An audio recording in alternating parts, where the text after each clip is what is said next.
This is the eighth video in series on bridge ethics and proprieties, especially relating to the cheating allegations. The first six videos described individual hands one by one.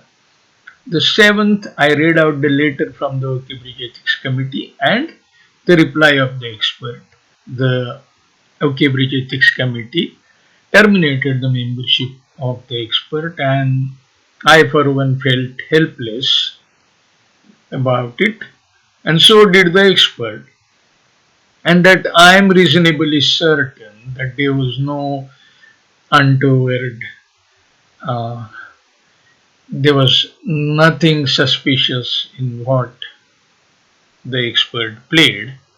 One cannot be 100% certain. I was not present when he played, so I cannot be 100% certain about it, but I am reasonably convinced that there was no unethical play or no illicit information. But yes, the fact was that neither the expert nor I could do anything about it. So I have been exercised about this, and I look at this issue from the other side. What happens when somebody throws an allegation at you?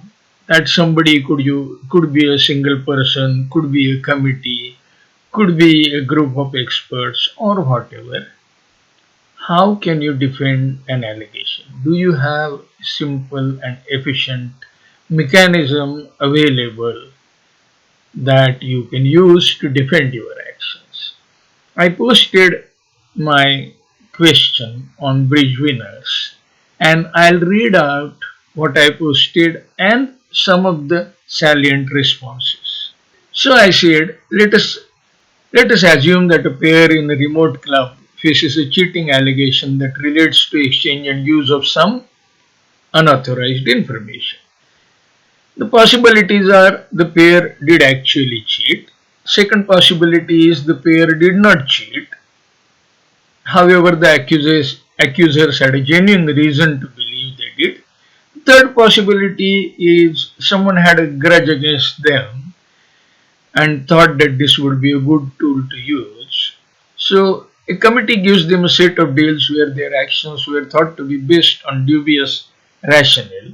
How could the pair possibly defend itself? What would constitute a valid defense? So, thinking about this, what I did was, if there is a panel of experts, obviously expert opinion would be taken about the dubious action, about the action that somebody thought was based on UI or illicit information. And what would happen to a typical group of experts? What would be their views? So, what I did was, as a test case, I picked at random two play problems from the Master Solvers Club in Bridge World. Now, Bridge World is a fairly high quality magazine where top experts join in the Master Solvers Club in a panel to give their views on various bidding and play problems. And the two problems that I selected were just play problems. So the first problem had 8 options, the second 6. And the experts' choices were distributed 11, 8, 2, 2, 2, 1, 0, 0 in the first one and 9, 8, 4, 2, 2, 0 in the second one. That means no matter what the most popular option was, the votes against that were more than 50%. That is 11 versus 15 in the first problem, 9 versus 16 in the second problem. So my sense is whichever expert panel you take a single hand to, they would probably come out saying that the action was not common because more than 50% would vote against the action.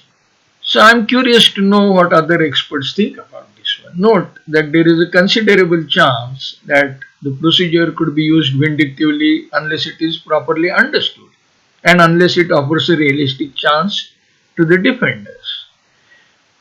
I posted this long back on September 24, 2015, when a lot of cheating allegations were doing the rounds.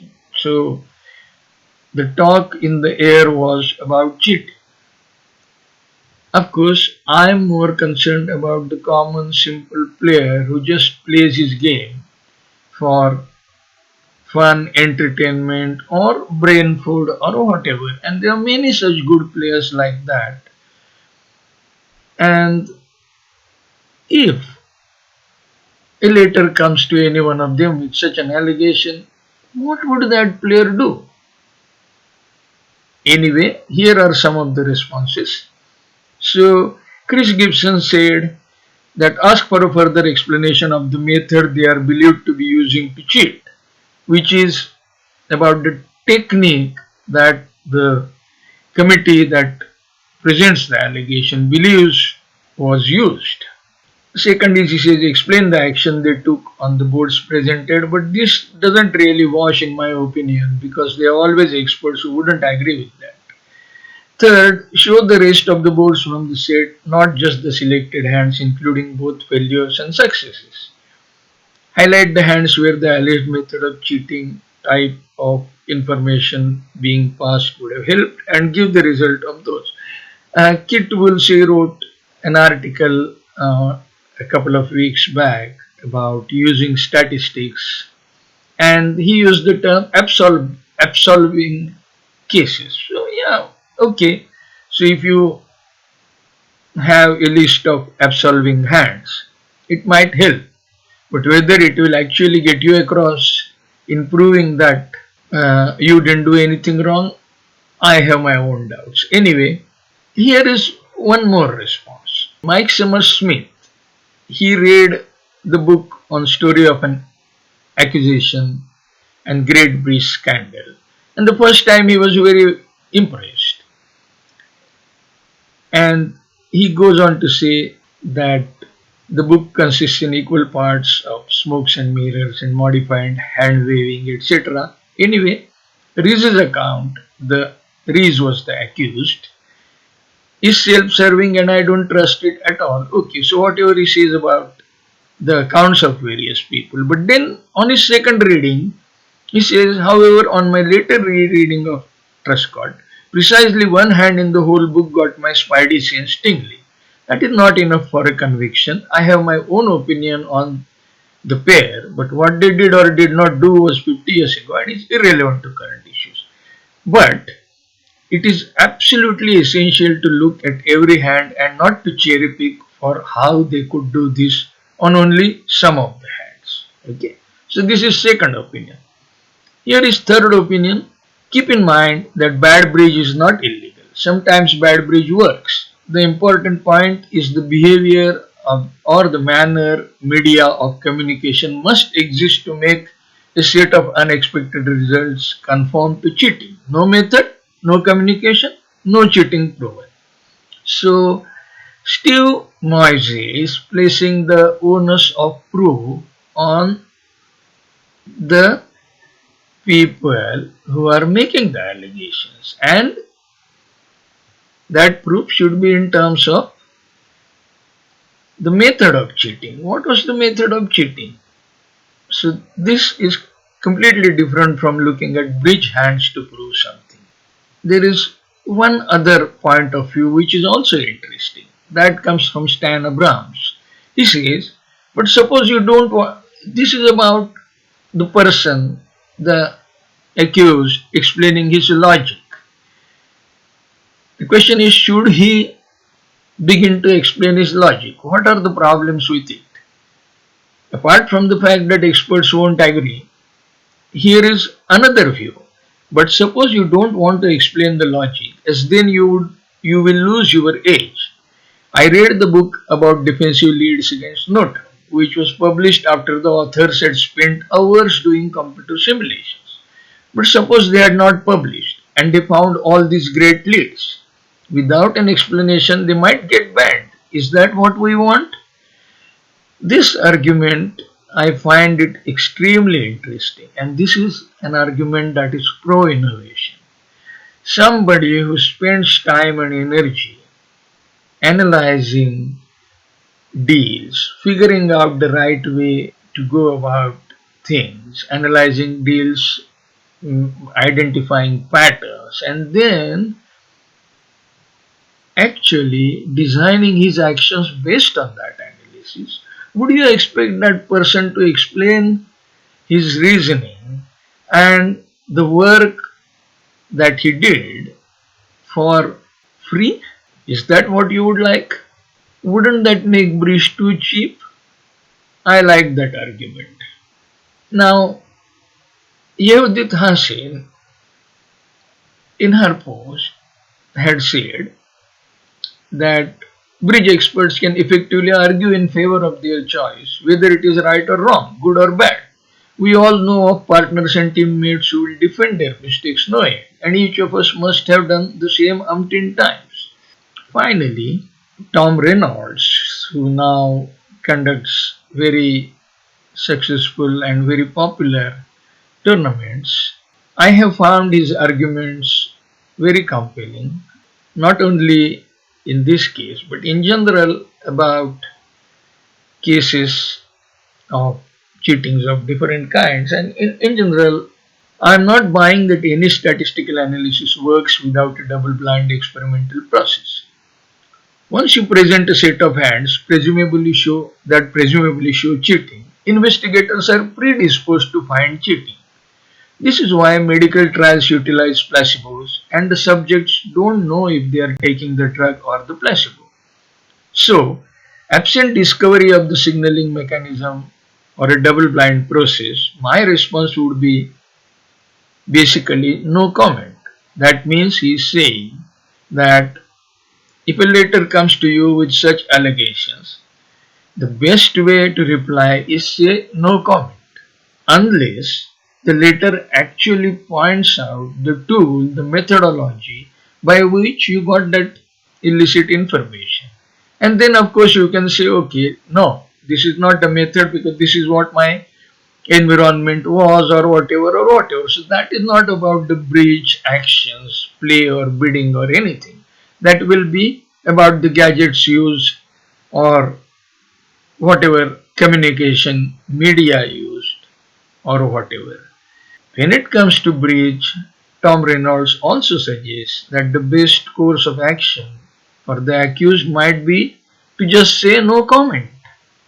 So, to which I responded saying I am very wary of accusations based on breach logic alone. I too have a sense no comment would be the only defense to such.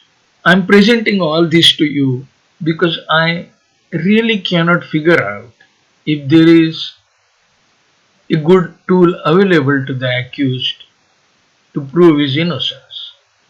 A lot of people talk about cheating, a lot of people want to clear the bridge environment of cheaters, a lot of people talk of morality, but in the wider world, the way the law handles these things is the law gives enough opportunity to the accused to prove his innocence, his or her innocence.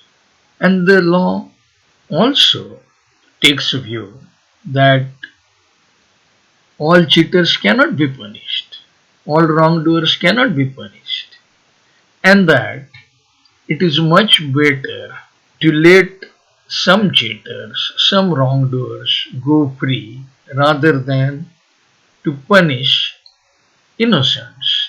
We can have a long debate about this, and the legal fraternity is still debating this, but currently that seems to be the view that is more common in the wider world.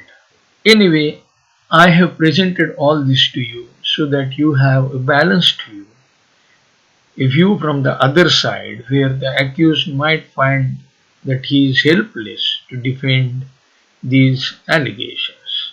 What is your idea about the chance, about the plight of the accused? I would like to hear your views. Do please place them below this video. I'll stop now. Do please have a look at other videos in this series. I'm going to add a few more videos that will actually show how it could affect one's thinking while playing.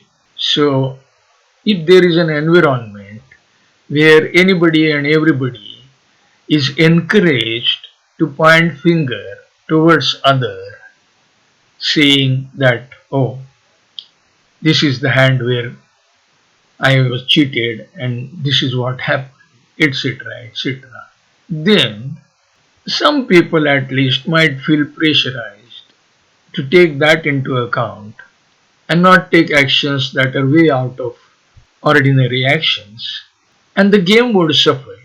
What do you think? Thank you for joining. Bye. I will be posting a lot of bridge content on this Demicoma Bridge Academy YouTube channel. So please subscribe to the channel. After subscribing, please click on the bell icon so that you get notifications when new content is posted.